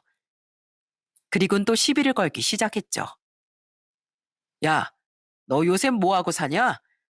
후줄근한 차림새 보니까 지금도 옛날과 별다르지 않게 사는 것 같다. 에휴, 구질구질하긴. 하긴 고등학교도 못 간 놈이 일을 해봤자 뭐 대단한 일을 하고 있겠냐? 너 같은 놈밖에 못난 네 마누라가 불쌍하다 불쌍해. 난 그 나이 먹고도 열등감 때문에 시비나 걸고 다니는 네가 더 불쌍하다. 그리고 오늘은 민우가 청첩장 돌리는 좋은 날이라 한 번은 참는데 좋은 말 할 때 그만해라.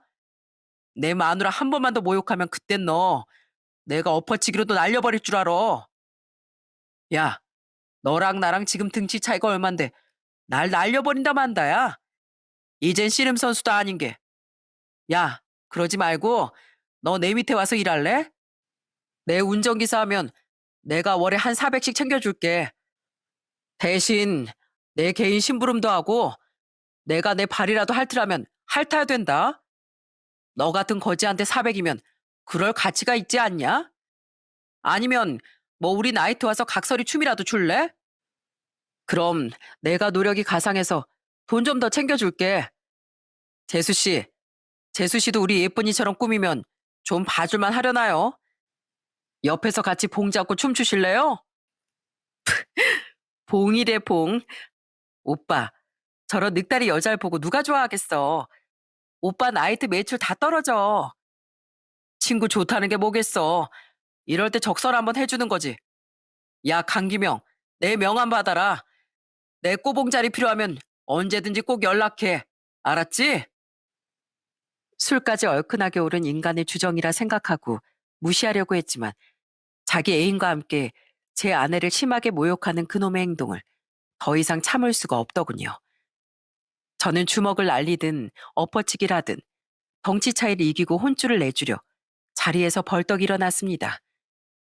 그런데 그런 저보다 옆자리에 앉아있던 아내가 한 발 빠르게 자리에서 일어나지 않겠어요? 아내는 그놈이 제게 내민 명함을 휙 하고 낚아채더라고요. 그리고 그때부터 엄청난 반전이 일어났습니다. 이동윤? 가만히 있어봐. 이동윤? 나 이 이름 아는데? 아내는 명함 속 그놈의 이름을 보더니 계속 고개를 갸웃거렸어요. 그전에도 그놈이 낯있다고 말한 아는 정말 그놈을 아는 듯 이름을 계속 대내더군요. 그제야 생각해보니 그때껏 아내에게 그놈의 이름도 제가 알려주지 않았더라고요. 그럴 필요가 없었으니까요. 그리고 이내 아내는 머릿속에 퍼즐이 맞춰졌다는 듯 손가락으로 딱 소리를 내며 외쳤습니다. 아, 이동윤. 알았다. 그 나이트클럽 바지 사장. 바지 사장이라고? 아내의 외침에 순식간에 모든 시선이 우리에게로 집중됐어요.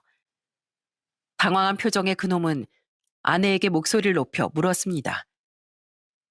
당신 뭐야? 지금 누구더러 바지 사장이라고 거짓말을 해? 거짓말은 네가 하고 있잖아, 이 한심한 놈아. 야, 너 나 몰라? 뭐? 한심한 놈? 대체 당신이 누군데? 나 형사 양화정이다. 왜? 5년 전에 너 나한테 조사받았잖아. 사기랑 남들한테 물리적 피해를 입힌 죄목으로. 5년 전? 아, 그 선머슴 형사? 아내의 확신에 찬 말에 동윤인 뒤늦게 아내를 알아본 것 같았습니다. 꽤나 놀랐는지 그놈은 입을 틀어막더군요. 황당했어요. 그러니까 아내와 그놈은 5년 전 형사와 피의자 관계로 만난 사이였던 거예요. 그놈은 당황한 표정으로 아내에게 말했죠. 형, 형사님이 김영희 저 녀석 아내셨던 거예요? 보면 모르냐? 야, 세상 참 좁다. 그치? 아무리 우리 지역이 좁다지만 어떻게 이렇게 만나냐? 야, 너 근데 살을 왜 이렇게 쪘어? 그러니까 내가 네 이름 알기 전까지 못 알아봤잖아. 예? 아, 제가 살이 좀 찌긴 했는데 이게 조금이냐? 최소 30kg는 찐 것 같구만. 근데 이동윤 너 왜 이렇게 아직도 설치고 다녀? 그때 너 운 좋게 미꾸라지처럼 빠져나가서 벌금형만 받았지? 그때 내가 말했지. 앞으로 행동 똑바로 하고 살라고. 그렇게 경고했는데 감히 동창회 나와서 동창을, 그것도 내 남편을 무시하고 조롱하고 있어? 제 아내는 너 잘 걸렸다라는 표정으로 그놈을 쥐잡듯이 잡기 시작했습니다. 평소 캥기는 게 많았던 건지 그놈은 기도 펴지 못하고 잔뜩 움츠러들어 있었죠. 아닙니다. 제가 감히 형사님 남편을, 아니 남편분을 조롱하다뇨. 이게 조롱이 아니면 뭐야? 들어보니까 어렸을 때도 내 남편을 그렇게 무시한 것 같은데 너 잘 걸렸다. 야, 내 남편이 뭐 중졸? 우리 남편 힘든 상황에서 검정고시 합격하고 사이버대까지 졸업한 엄연한 대졸자야. 근데 넌 굳이 따지자면 내 남편보다 못한 고졸 아니야. 예? 대졸이요? 그래. 그리고 너 그 나이트클럽 네 부모 돈으로 차린 거 아니잖아. 너희 집 재산 하나밖에 없는 자식이 네가 다 말아먹었잖아. 네 합의금 물고 네 사업비제 도박비 다 갚느라. 내가 5년 전에 너에 대한 거라면 너희 집 숟가락이 몇 개인지까지 다 조사했는데 어디서 입을 털어? 그래서 지금 너 같은 깡패 아래로 들어가서 바지 사장이나 하고 있는 주제에 뭐? 각설이? 봉춤? 운전기사? 제 아내의 폭로에 그놈은 완전히 발가벗겨졌습니다. 이제 보니 그놈은 쥐뿔도 없으면서 친구들이 아무것도 모른다고 허세를 부렸던 거더라고요. 그리고 제 아내의 말을 듣더니 갑자기 옆에 있던 그놈의 여자친구가 소리를 빽 질렀어요. 어머, 뭐야, 그 나이트 오빠 거 아니었어? 그래 놓고 내 앞에서 사장이네 뭐네 하면서 허세 부렸던 거야? 짜증나 정말. 어쩐지 나한테 돈 쓰는 것도 영 시원찮고 선물도 짝퉁만 해주더라니. 여태 시간 낭비만 했잖아. 뭐? 야, 너 지금 뭐라 그랬어? 시간 낭비라고. 내가 네가 돈이 많은 줄 알아서 만나준 거지. 아니면 왜 옆에 붙어 있었겠냐? 40 넘은 노총각에 살에 파묻혀서 목은 보이지도 않는 돼지라. 야, 너 앞으로 연락하기만 해. 신경질을 있는 대로 낸 그 여잔 가방을 들고 딱딱 구두 소리를 내며 나가버리더군요. 그 모습을 본 친구들은 웃음을 겨우 참고 있었고 그놈은 완전히 울상이 되어버렸어요. 아내는 팔짱을 딱 낀 채 그놈에게 말했습니다. 참 한심하다 한심해. 얼마나 못났으면 여자도 거짓말로 꼬시고 살았냐? 진짜 형사님. 저도 자존심이 있는 사람인데 그만 좀 하세요. 지렁이도 밟으면 꿈틀합니다. 제가 뭘 잘못해서가 아니라 공권력은 무서우니까 몸을 움츠리고 있는 건데 저 한성질하는 놈이에요. 이게 어디서 큰 소리야? 그래, 꿈틀 해봐. 어디, 너 내가 마음 먹고 네 나이트클럽 탈탈 한번 털어줘? 털어서 먼지 한 톨 안 나오는 깡패 내가 본 적도 없거든? 게다가 아무것도 나오지 않는다고 한들 내가 그걸로 끝낼 것 같니? 아주 매달 찾아가서 털고 또 털어버릴 거야. 그럼 네 진짜 사장이 널 참 예뻐라 하겠다. 그치? 어디, 나랑 평생 영혼의 단짝이 되어볼래? 아니, 형사님, 진짜 저한테 왜 이러세요? 그걸 몰라서 물어? 네가 내 남편 무시했잖아. 그러니까 인생 조지기 싫으면 당장 내 남편한테 사과해. 어릴 적에 괴롭혔던 것까지 전부 다.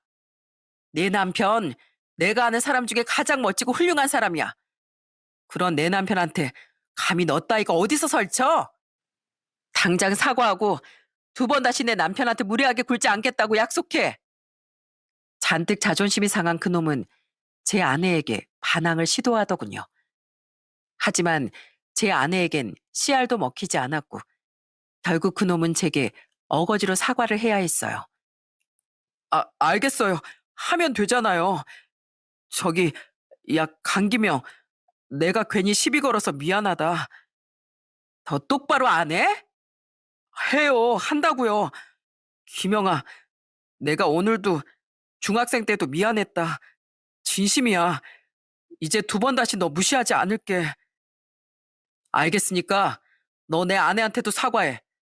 남자답다느니 봉춤을 추라느니 하는 모욕적인 말 뱉었던 거 전부. 내 아내 너한테 그런 조롱당할 정도로 못난 사람 아니야. 나한텐 세상에서 가장 귀하고 멋진 사람이야. 진짜. 저기 형사님, 아까 제 말 진심 아닌 거 아시죠? 제가 가끔 이렇게 앞뒤 분간도 못하는 개입니다. 개. 아니, 개돼지예요. 진심으로 사과드리겠습니다. 제 으름장에 그놈은 완전한 울상이 되어 제 아내에게도 사과했습니다. 그리곤 창피했는지 얼른 도망가려는 그놈에게 아내는 마지막 한마디를 덧붙였어요. 야, 너 오늘로 나와 인연이 끝났다고 생각하지 마라. 너 내가 앞으로도 쭉 멀리서 지켜볼 테니까 사고 치지 말고 똑바로 살아. 네 남편 동창이라니까 내가 너 특별히 관리해 주는 거야. 더 큰 사회악이 되지 못하게. 알았어? 네, 네. 진짜 체면 다 구기에 이게 뭐야? 나 두 번 다시 여기 안 나와. 그렇게 그놈은 쩔쩔매며 줄행랑을 쳤습니다. 그놈이 나가자마자 모두들 박장대소를 하기 시작했어요. 야, 천하의 이동윤이 코를 저렇게 납작하게 만드는 사람이 여기 또 있었네. 아주 환상의 짝이다, 두 사람. 재수 씨, 멋있어요. 네, 감사합니다. 원래 사람은 끼리끼리 만난다고 하잖아요. 제가 저희 남편을 좀 닮았어요. 그 와중에도 아내는 저를 치켜 세워주더군요. 그런 아내가 너무 고맙고 자랑스러웠습니다. 어디서 이렇게 착하고 사랑스럽고 멋지기까지 한 여자가 나타나줬는지, 그래서 저와 결혼까지 해줬는지 아주 감격스러울 따름이었죠. 친구들과 친구들의 아내분들은 속이 다 시원하다며 제 아내에게 박수까지 쳐주더군요. 그 뒤 동윤인 단 한 번도 부부 동창의 모습을 드러내지 않았습니다. 그날 단단히 창피를 당하기도 했고 아마 제 아내를 마주치기 싫어서인 것 같았죠. 아내는 그때 자신의 말대로 그놈을 눈여겨 지켜봤던 모양인데 다행히 그놈은 여태껏 무슨 사고를 치거나 하진 않고 조용히 지내고 있는 것 같아요. 부디 그래도 같은 중학교 동창으로서 그 녀석이 다른 사람들에게 더는 피해를 끼치지 않고 얌전히 살아가길 바랄 뿐입니다. 여보, 나왔어. 아이고, 우리 사랑스러운 복동이 엄마랑 잘 놀고 있었어? 아직 뱃속에 있는 애가 그런다고 대답을 하겠어? 저희 집에 몇 달 전 경사가 생겼어요. 제 아내가 그토록 기다리던 이세를 임신한 겁니다. 지금 제법 배가 부른 아내는 휴직을 하고 집에서 쉬고 있죠. 아직 제 동생도 처남들도 결혼을 하지 않았기에 이 애는 양가에 처음으로 찾아온 손주였어요. 때문에 임신 소식을 듣고 저희 어머니와 장인 장모님이 얼마나 기뻐하셨는지 몰라요. 어른들은 지금도 몇 달 뒤면 태어날 손주를 목이 빠지도록 기다리고 계신답니다. 난 우리 손주가 강서방 자네랑 우리 딸을 딱 반반씩만 닮았으면 좋겠어. 자네처럼 의지가 강하고 내 딸처럼 정의로우면서도 두 사람 모두를 닮아서 아주 착한 애가 태어났으면 좋겠네. 분명 그런 애가 태어날 게야. 자네랑 우리 딸의 아이잖나. 보잘것없는 사위인 절 지금껏 이렇게 아껴주고 계신 장인어른께 저는 항상 감사하고 있습니다. 어린 시절엔 돈이 필요했던 제게 일자리를 주시고 세월이 흘러선 이렇게 착하고 멋진 딸을 제게 보내주셨으니까요. 또한 전 힘든 여건 속에서도 저와 동생을 열심히 키워주신 저희 어머니께도 항상 감사하는 마음으로 살고 있죠. 그리고 그런 두 분, 아니 장모님까지 세 분처럼 저 또한 곧 태어날 아이에게 좋은 부모가 되어주고 싶어요. 제 인생에 찾아온 가장 큰 선물인 제 아내와 함께 말입니다. 과거 제 아내가 제게 그래줬듯 전 앞으로 제 아내와 아이를 지키는 듬직한 가장으로 살아가려고 해요. 부디 제 사연을 들어주신 여러분께도 혹은 여러분의 자녀분들에게도 저처럼 든든한 인생의 동반자가 꼭 나타나셨으면 좋겠어요. 그럼 전 마지막으로 사회 정의 구현을 위해 밤낮 없이 노력해 주시는 경찰분들에 대한 감사를 드리며 사연을 마치겠습니다. 물론 어느 직종이든 그렇지 못한 사람들도 있겠지만 대부분의 경찰분들은 제 아내처럼 정의로운 마음을 가지고 있다는 걸 알고 있어요. 때론 자신의 몸까지 아끼지 않고 희생해 국민을 위해 힘써주시는 경찰분들께 진심으로 감사드립니다. 저 또한 그런 경찰의 가족으로서 타의 모범이 되도록 더 선하고 정의롭게 살아가도록 노력할게요. 그럼 전 이만 여기서 인사드리겠습니다. 여기까지 함께 해주셔서 감사합니다.